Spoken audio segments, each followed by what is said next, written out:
morning, you guys.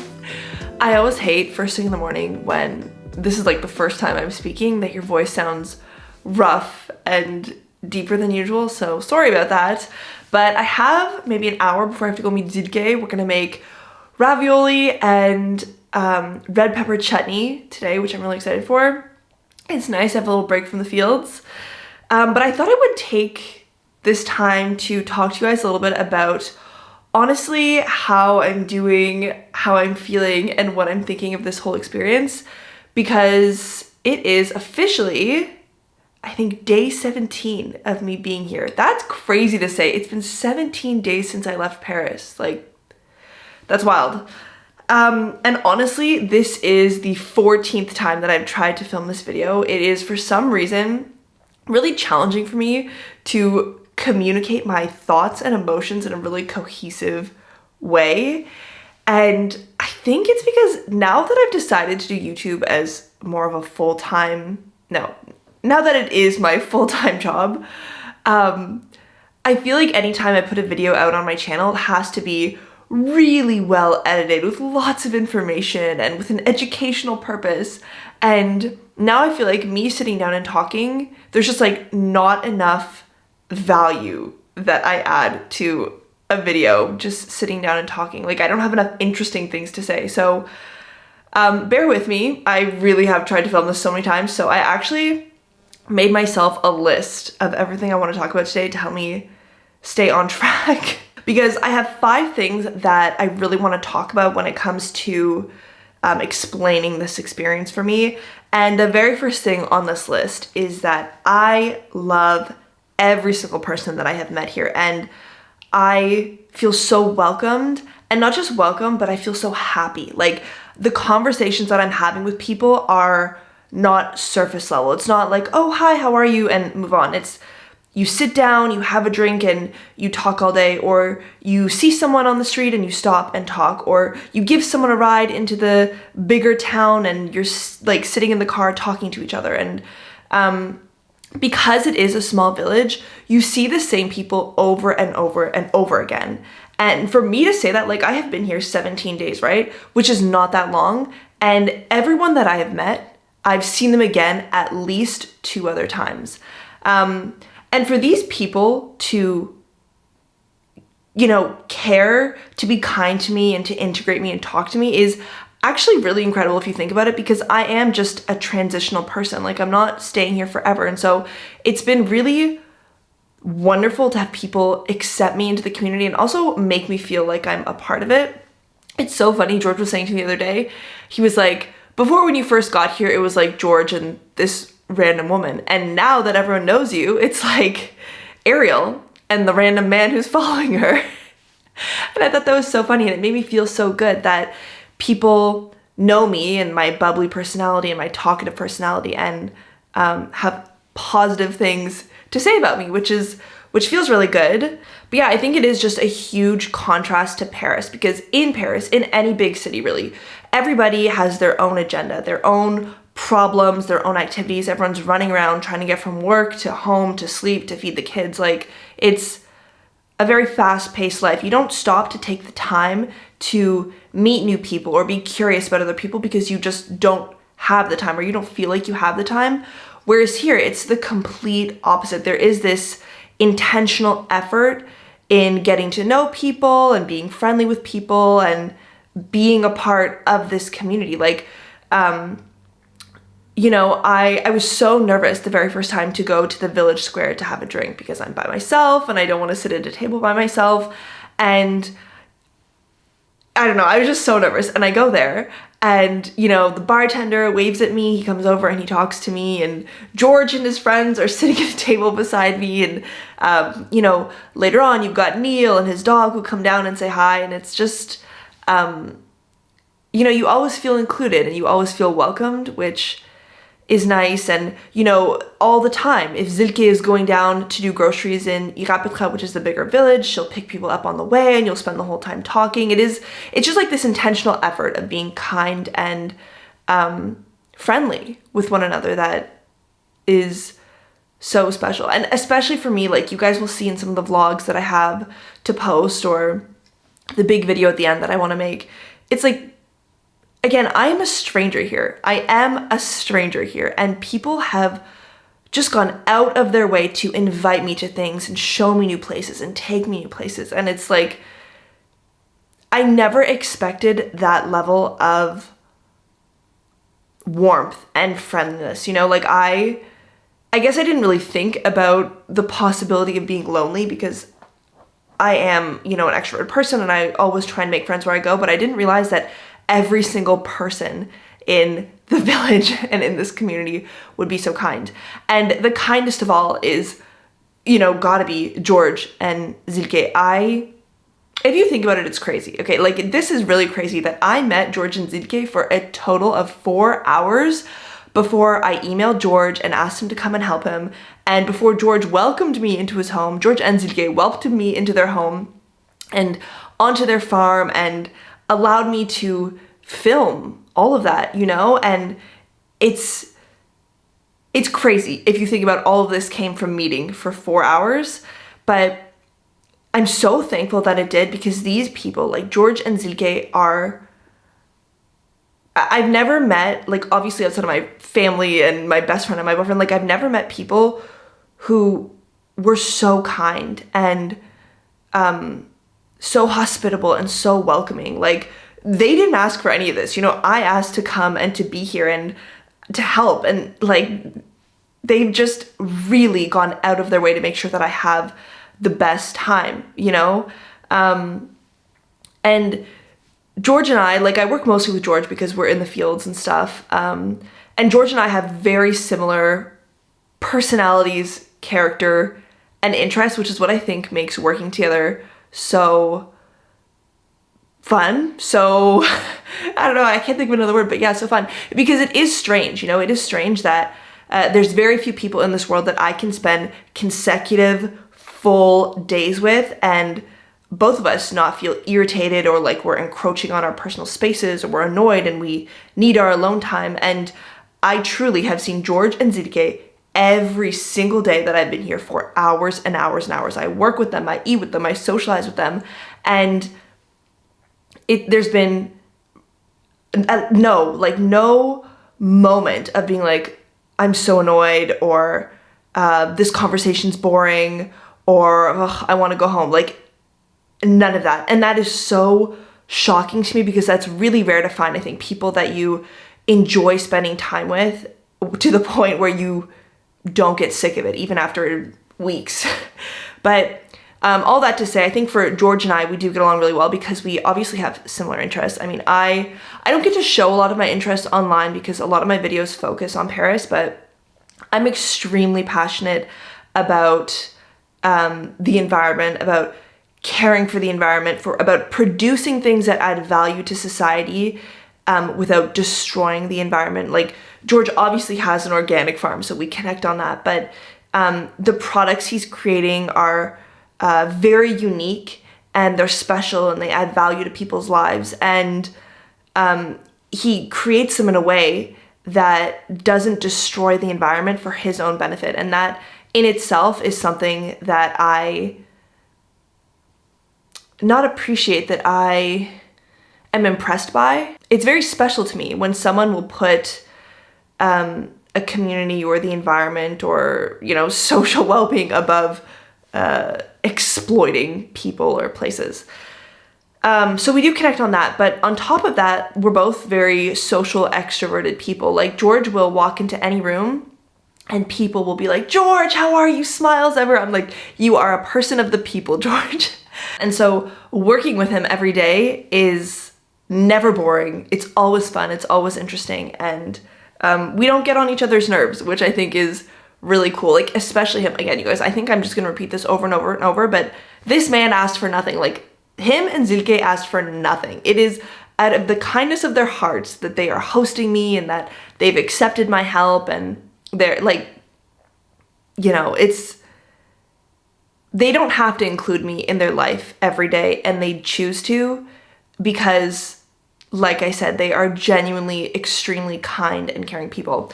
And Zilke is also the funniest woman I have ever met. I am begging her to do an interview with me for the final video that I want to put out, because she is like hysterically funny, and it's hard to describe her humor.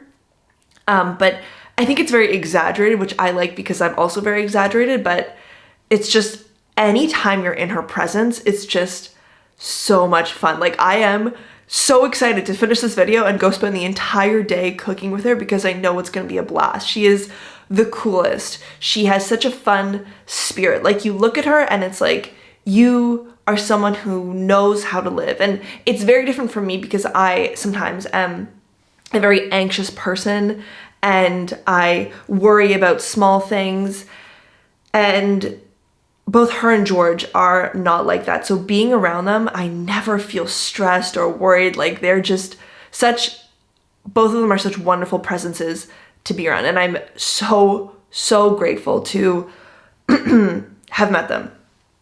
So that is point number one, that I love all of the people that I've met here.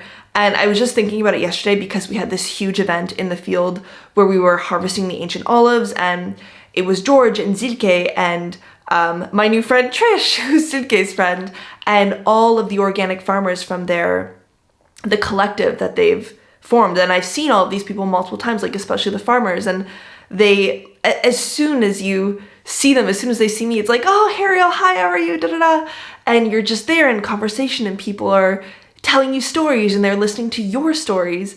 And I was just standing there yesterday talking with all of these people and thinking, it is gonna break my heart to leave. I'm also someone who gets very attached. I know that of myself. I become a lot more attached to other people than they might become attached to me, because, like I was saying, social connections is something that makes me very happy. But yeah, I was thinking that it is going to be really hard for me to go back home to Paris and to at least temporarily leave all of these relationships that I have built behind. Although a couple people have added me on Facebook. A couple of the people that I met here have been like, we need to stay in contact. You need to come visit me in Athens. So I'm like, yes, please. So yeah, that is point number one. Yes, point number two. I am loving what I'm doing for many reasons. Obviously, like I was saying, I have an interest in nature and in farming. If you guys remember from the video that I did with my sister and Jean, what was my childhood dream? It was to become a farmer. I have always felt connected to nature, and I've always wanted to create things, like grow food or make homemade apple pie from the apples on my farm, or aromatized olive oil. But I've always wanted to be a farmer, and so I obviously enjoy this whole process. But on top of that, farming is an incredibly social activity, because all of farming especially is not something you're doing alone. Like, the whole process is labor intensive. First of all, you have to lay the nets, and you can't do that by yourself, or you can, but it's extremely slow. And harvesting the olives, there's so many trees that there's no way you could do it by yourself. So sometimes people hire workers, but what this collective that they've built, like the Organic Farmer Collective, tries to help each other. Each one of them goes and helps each other with their harvest, so that they can avoid the extra cost of paying for lots of labor to harvest the olives. So I've been with George to his organic colleague farmer's field, and we've harvested together, and we've had lunch together. And so you're never alone, and you're always around people who are fun and happy to be there. And yeah, like I was saying, it's very social. And it's really not like assembly line robotic work where you're just there doing your work, and once it's over, you leave and go home. Because it is very much manual labor, you're taking pretty consistent breaks to give your body a rest.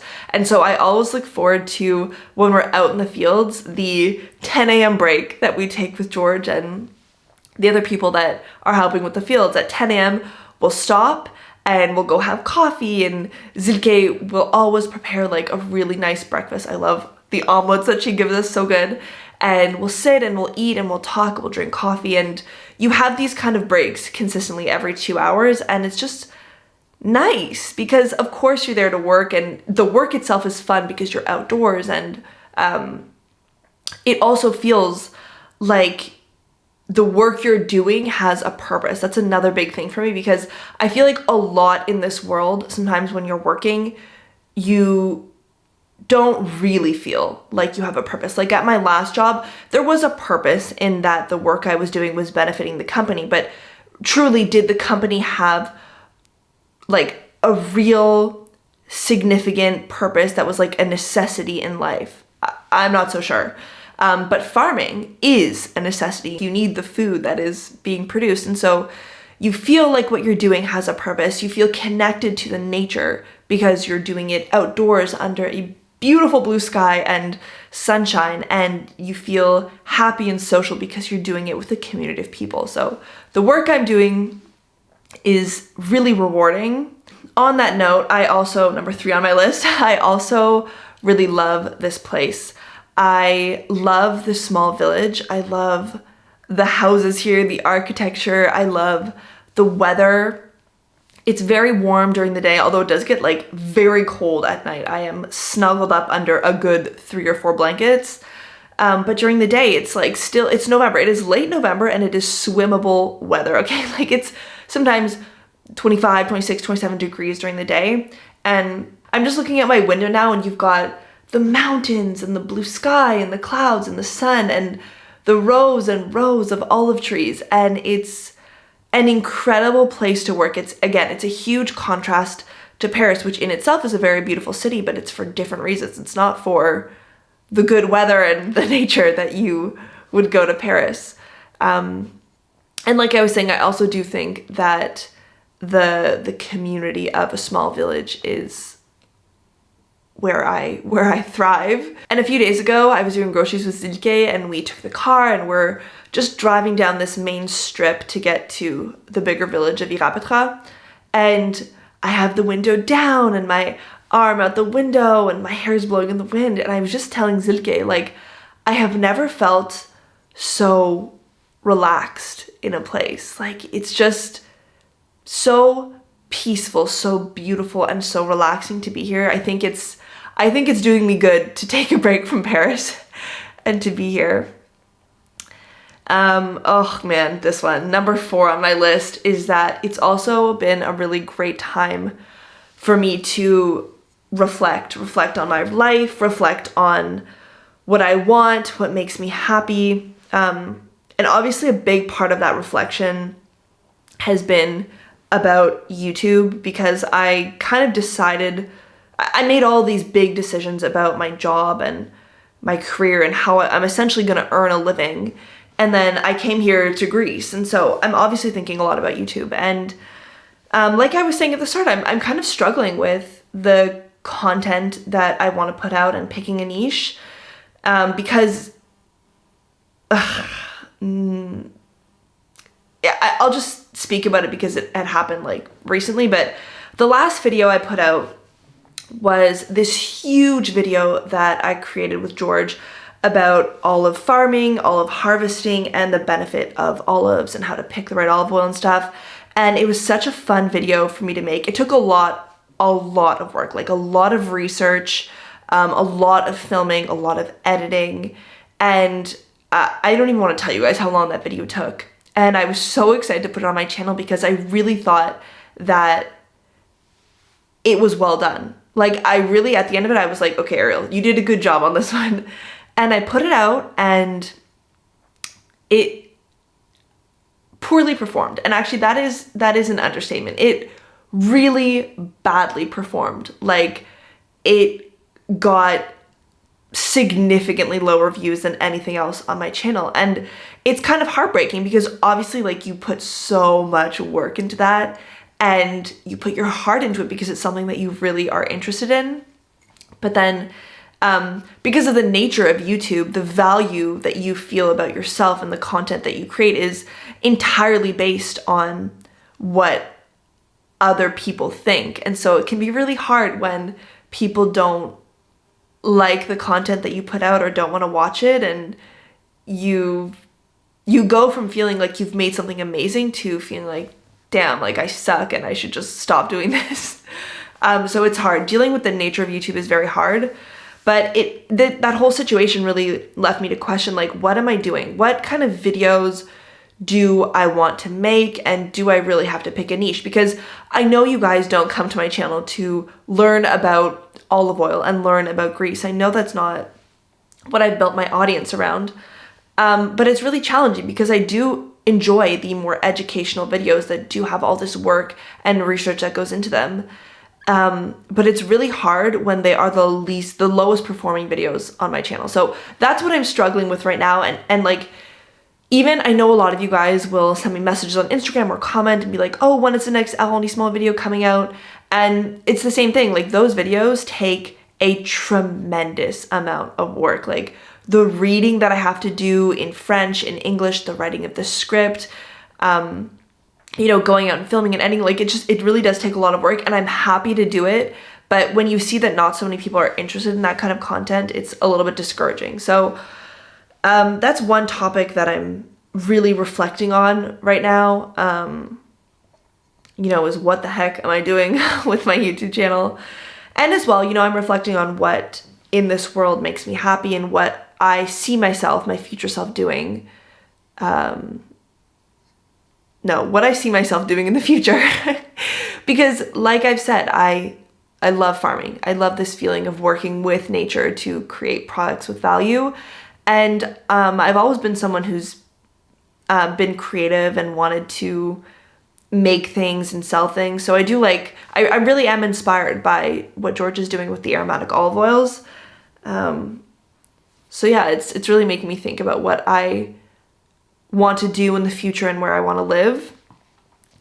But enough on that, because I'll cry if I keep thinking about everything that I'm reflecting on. But the last item on my list is actually how much I don't miss Paris. It's really been very curious for me that I have been here for 17 days, and I very rarely think about my life back home, and I actually have not missed it once.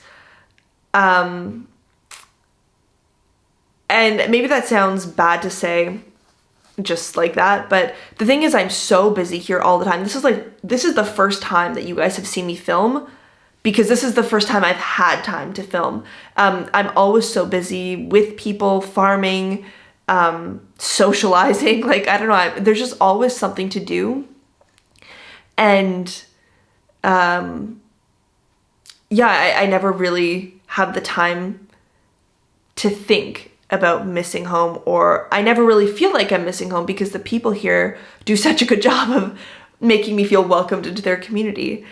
So yeah, that's been really surprising for me that I don't miss Paris. And it really is bizarre for me, you guys, because I do travel home quite a lot, back home to Canada. And whenever I travel home to Canada, I usually go for about 2 or 3 weeks. And I love being with my family. I love being with my best friend. Like, these are things that I crave. I crave my life with them. I enjoy every second that I'm home. But it does get to a point around 10 days, the 14-day mark, where I really start to miss my routine. I miss my apartment, my habits, my friends, my activities. Like, I see my friends posting that they're going to basketball, and I immediately have FOMO. Or I get frustrated because I don't have my own bed with my bathroom and all my beauty products laid out the way I like, and I can't cook with the things that I cook with at home, and I don't have a car or a driver's license, so I can't get around and do my groceries or do the things that I want to do like I would in Paris. I don't know if that makes any sense, but I typically do end up feeling that way in Canada, just, because it's normal to miss routine. But here, I'm even more limited because it's a small village. I don't have a car, and I'm dependent on literally everyone else for my survival here. But I very rarely miss it. There are times when I miss it, at night when I'm alone. And it's true that when I come home from the farm or the fields, I do think when I'm not eating with George or Zidgear, when I'm not down at the village square, that it would be nice to cook dinner with Jean and watch a movie or play a board game. And that, of course, there are times when I miss that. But again, because I'm so busy, I don't really have time to. But yes, when I'm not busy, of course, I think of it. Like yesterday, Jean and I, we call every single night, but last night I had a little bit more time and I was not so tired, so we spoke for longer. And he was showing me the Lego that he was building, because before I left, I bought him the Lego set of the Christmas cabin, and I was like, here, like I gave it to him for our anniversary because I missed our 1-year anniversary, and I was like, you can build this and think of me. And I even wrote on the card, like, this is gonna be our future home. But it's this log cabin, the snow-covered log cabin, and he was showing me that he was building it and showing his progress, and it made me also miss being in Paris for this November Christmassy season. Like, I am going home for Christmas, I'm going home for December, so I will get to be a part of that. But Christmas is not big here, and obviously the weather is like sunny and warm, so that also made me miss the coziness of being together for the holidays and decorating together and doing Christmas cooking and Christmas shopping together.